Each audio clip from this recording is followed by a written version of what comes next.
Okay, everybody. Once again, I look frazzled because I am. I forgot to make an intro and an outgo video for 92. Um, this one is going to be just a little bit on the layout again and a lot on the truck. So close your eyes if you don't like the truck stuff. And let's get into it. Okay, everybody.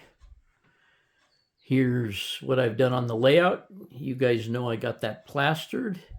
And now I have all of that stuff in the middle, plastered and basically a ground cover on. I need to start ballasting track out to that point and up to this point where I stopped. And I stopped because there'll be a road going across there. But I continued on here, on down, and I just got done vacuuming up all the excess scenery material. And we came all the way down here and joined up with that scenery material I had done. I sanded off some of that joint between the parking lots and the road. I don't know if I'm going to leave it like that. I have one more idea, but it's going to require taking up the tar paper, at least in that little section there. But I think I'm going to wait because I think it's going to work good. Anyway, you guys saw the passenger bridge weathered. I have now done the little parking lot over there. Of course, the cars are all still upended. But I've done the little parking lot over there. I have not wiped off the road over there with a wet paper towel. I have not touched up the concrete wall where the bridge sits. But I did get the scenery all put back there. And I think it looks pretty good. And then it'll all tie in, and that gap will be filled when I put the ballast in. Now, everybody's whining that that span is too long. In reality, it is not too long for just a passenger bridge. It's not a car bridge. It's just for passengers or people. It's just a people bridge. The one that I used to cross in the Boleyn Yard was every bit that long with no support in the middle. But in an effort not to argue with everybody, if I find something suitable, I will put it right in the middle there where that little piece of white stuff is down there. I'll put a piece in there for all the people who cry, and some kind of a concrete footing and something up. I'd like it to kind of look like these stanchions here, but finding another set of those stanchions is, I don't know if I can do it. If I can do it, that would be cool. But anyway, you may be right. It may look better that way. In real life, it's not a necessity, but I think it would look kind of cool. So from here, I don't know where I'm going. I still haven't. I've primed the station that's going to go here. I haven't gotten it done yet. Like I say, I sanded some of that seam along there. Still not happy with it. You guys have seen the town already. I have colored the plaster all the way down here, and I colored the little rock hill behind the engine house there. But no foliage. I need to tie the two roads together over here, which is really not a big deal. I could do that almost any time. And that would kind of make that look a little bit better. And then at some point, the work will start on dumbing down or weathering down the ballast that's on the engine house there, and getting the engine house stuff put in behind it. Then the next building would probably be the ice plant. It doesn't require a lot of scenery around it. I think I am going to put some kind of water tower over there. They would probably require that. Anyway, I'm thinking way ahead of where I need to be here. But anyway, that's what I've been doing in here as of what is today, Thursday. Okay, my hair's a mess. I'm a mess. Sleeve of my shirt is gritty, dirty. I'm going to take you out there in a minute and show you why. But the happy news that I'm going to share with you guys is I thought I had a doctor's appointment tomorrow, but I had it today, I found out, and it was with a cardiologist. I have known for quite some time that I have a heart murmur. I mean, it's been a long time that doctors have been telling me I have a heart murmur. I did an echocardiogram the other day. It's been about a week or two ago. When I walked into his office today, he said, "I have good news for you." He says, "Your heart murmur is being caused by some calcium that's built up around that valve." And he says, "It would appear to me through that you've had that calcium there for quite some time. So the murmur that you're having is probably not going to get any worse. And I would not do anything about it." So there you go. I got a clean bill of health on my heart valve problem, my murmur. Hang on, let me change hands here, if I can. My arm was getting tired. Anyway, that's good news. Bad news is my blood pressure's still up. So I'm on a second medication along with the first one, and I'll start taking it tomorrow, and I'll find out what it does. Something's got to work, but it's not abnormally high, but it is high, and I'm not sure why. But anyway, that's pretty good news, and I think everything will get straightened out in the end. And hang on one second. Let me show you something. I got to turn the camera around. Okay, I got the splint off 2 days ago, and there's what my finger looks like. The dead skin is starting to fall off, but I have full usage of it. I can open it all the way up. I can close it. No pain whatsoever. Everything is good to go. Now I'm going to take you out in the garage for a minute. Just a minute. Okay, a couple of things. I went and got my 12-volt battery. A guy that I know is working on a 1940-something Willis Overland station wagon. I guess it's an Overland station wagon.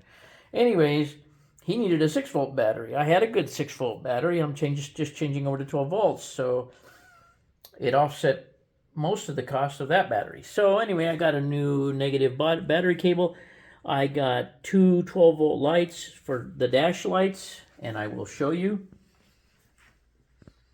I know it's kind of dark in here, but you can see the dash lights hanging down there.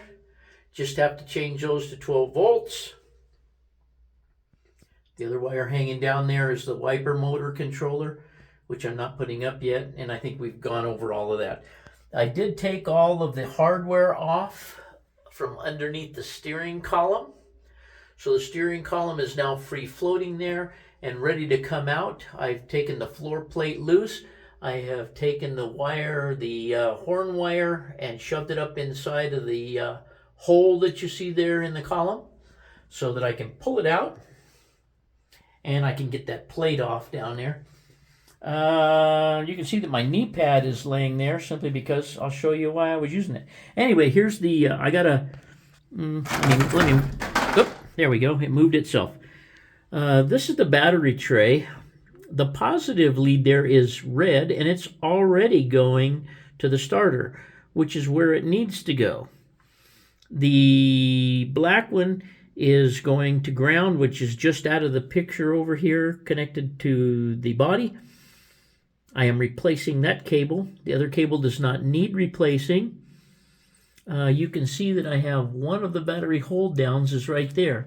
Now I'm going to try and put another battery hold down over here on the other side, and see in between the two if I can use that to actually hold the battery down. And you see the other battery holder I bought down there on the floor, which is a different design, but we're going to make it work. Now we'll go show you the exciting part of this today. Okay, I'm crouched down here, and this is the really exciting part. That is the shaft coming out of the steering box that works the steering control arm, which is now hanging down. I would say that 75% of the people that try to get that off of there have had trouble getting it off there. I spent about 2 hours getting it off there, heating it up with a torch, using 2 different pullers, using a pneumatic hammer right there. But finally I triumphed. I've got 1 bolt out of the frame, as you can see there. I need to get the other one out, but I could not, without laying on the floor, I could not reach the nut. And then I have one that has threads up into the steering box. I have another one that has a bolt and a nut that I have to get to, also by laying on the floor.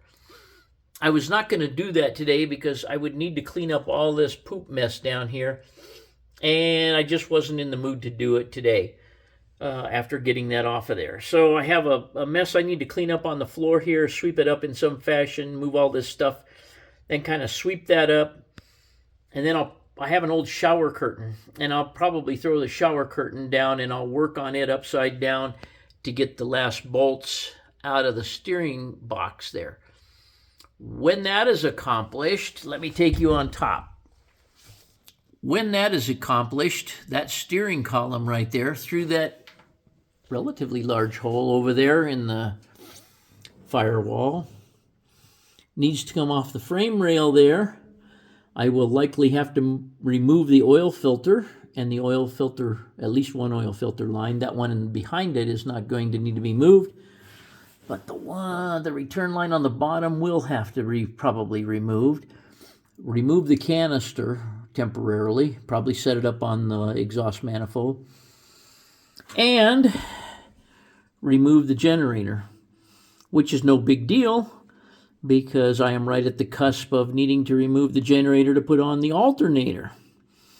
Then I should be able to move the box over to the, what would be in our view here, the left, drop it down off the frame rail a little bit, start sliding it out of the hole in the firewall, and hopefully by the time I get down to that cross member that's right there in front of the generator down below, I should be able to drop it down enough to get it down to the floor and pull it out. That is the game plan. If I have to, I can jack the truck up some more. The radiator is still in there, still leaking. I've got the aluminum radiator over here, and I have the new column and box over here, which it'll be nice to work with something clean. What was down there, as you saw, had inches of grime on it. But anyway, that's the scoop on the truck, and I think with the removal of 3 more bolts and removing the generator and removing the oil filter, I should be able to negotiate the column out of there, hopefully without having to remove the fender. So that's it for now. I'll probably update you tomorrow, and then we'll throw this video out on the weekend. Okay, gang, I got the trim rings.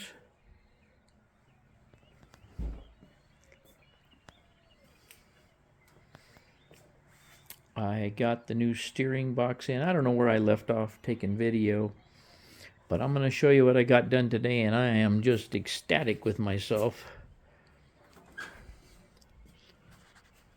I got the entire dash painted, and I got it up and around the tops of the doors. All I have to do is the quarter panels down there on each side, these panels down here low, and up these door frames right here. And you can see where I stopped there. So I am just, I, I love the way it turned out. It just looks good, really good. The glove box, the glove box is over there. I can't get it to magnify, but that's okay. You don't need to see a glove box. I buffed all the stuff on the ashtray, and there is the ashtray. And here is the hinge for the glove box. And here is the oil filter that I cleaned up Friday, and painted yesterday with engine paint. It's ready to be put back in the truck. And I buffed the screws for the glove box, buffed all the paint off the glove box drop arm, and buffed the ends of the oil line that goes to one end of the oil filter. And I'm pretty happy. I made pretty good progress today. I don't want to show you under the hood yet. I'm not ready to go there. But the next thing I got to do is let this dry for 2 or 3 days. In the meantime, I can probably paint the quarter panels and this stuff here that I need to paint. That's not a big deal. The only thing I have to do is not shut the door for about 3 days. Just so that the weather strip doesn't stick to it. I did tape up the end of the shaft. Obviously I've pulled all the tape off. I cut about a 1/2 inch off of all the rubber around the windshield, just because it's going to come out anyway. I still have not cleaned the back glass. I guess I should do that. But anyway, there we go. I don't know. Like I say, I don't know what else I showed you. I think I showed you the headliner. But anyway, that's it for now. Okay, that's what I've been up to today. As you saw, the hand is healing up well, and I have full use of it again, which is good.